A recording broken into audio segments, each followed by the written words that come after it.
All right, I'm Michael Waterley here with the Next Woman Up, a Winsidr podcast, and I'm sitting right here in the Auburn Gymnasium after Oregon defeated Auburn 58-53 with Mia Jacobs, senior for Oregon. Mia, how's it going? Congratulations on the win. I'm going good. It's nice to get a good win, 9-0, so cruising along quite nicely. But yeah, making sure each day we show up and show out. And we have a little mic here, so we're going to be passing things back and forth. We will fix that, I promise.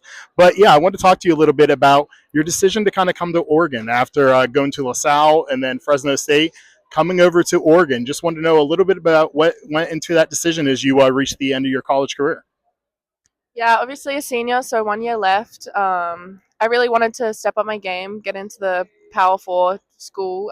Oregon has a great traditions. They have great Australians that have come through. They've also had just a really good coaching style. The style really benefits me and benefits my playing style, and just the way we're playing this year has been great, and it's been really fun to play with.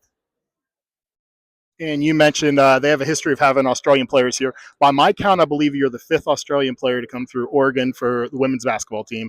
Most recent, I believe, was Jazz Shelley, somebody I really enjoyed watching even after she transferred to Nebraska.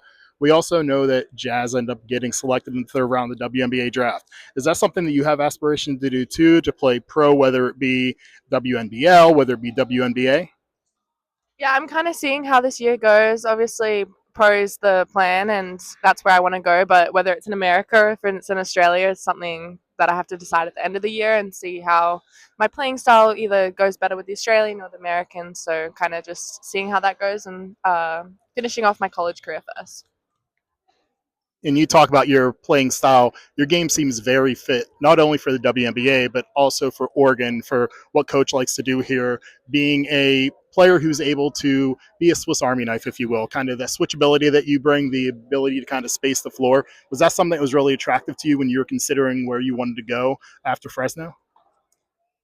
Yeah, obviously I've grown up playing the Australian style play, so finding something that was similar to that. So I started at LaSalle and with my two older sisters, which wasn't quite the style of play that I was looking for. So ended up moving to Fresno State, and it grew immensely with the style of play. We were a lot faster, but still not at that level that I wanted to be at. Got the things that I needed to achieve there, and then I wanted to go higher. So wanted to push myself and play against the best that there is, and the Big Ten is where it is at this stage where it is. So that's where I wanted to go. So finding somewhere in that. And a player that's playing like among the best right now is Katie. Can you just kind of speak on her play so far? Like, I don't know if it's because, hey, I'm looking for a Australian comparison, but I see a lot of Jade Melvin in her game. Just being able to kind of be that slicing guard, who the facilitator, setting up her teammates, playing with that speed and just that facilitating mindset that she has as a sophomore. What have you seen from her so far your time in Oregon, and what kind of growth do you think she can take? Yeah, well, we're only 9 games in, so we're not even a third of the way there, but she's been doing amazing. Obviously, she's so young, but honestly, the feedback that she's been getting has been really positive. We've been getting on her, obviously, but there's always room for improvement, but she's been doing really good. She's been one of our best people, but finding people, she's been one of our best scorers, just out and about everywhere, and then also she gets in the lanes, gets steals, so kind of the same where she's everywhere and really important piece on the court too. Okay, growing up, is there a player that you really admired, or you tried to make your game kind of look like theirs, or that you just kind of like watching in today's game?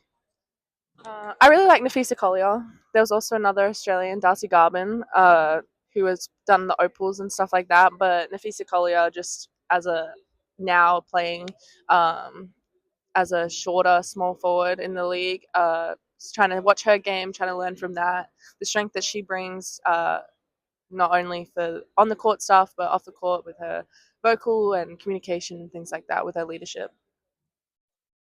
And a former Duck made some news a few weeks ago whenever Sabrina came back to Oregon and kind of surprised everybody kind of dressed up there. Was that, did you have a chance to kind of chat with her at all, or have you spoken with her at all before? Yeah, we met a couple weeks ago at one of the football games. I take photos for our football, so I got to meet her, say hi. But yeah, the other night we got to have a little chat about the game and stuff like that. But it wasn't too much. So yeah, but loved having her around. She's been a great piece to have part of our program too. So photojournalism a little bit something that you enjoy, and if so, you've seen America now. You grew up in Perth, I believe it was. Which one's more photogenic and has like the better opportunities to take photos? I would say America just because the college scene is so big, and then the pro as well. That just the amount of teams and just the amount of massive people per land square and stuff like that. So there is a lot more opportunities in America. But I do love Australia. I love the beaches, and I grew up pretty much 15 minutes from the beach, so love that. The blue sea and white sands is something that you don't see in America. But yeah, I love both just as much as each other. But yeah, it's been my home for the last 4 years, so you gotta love it. Since you've been here for 4 years, what's kind of been your go-to American meal?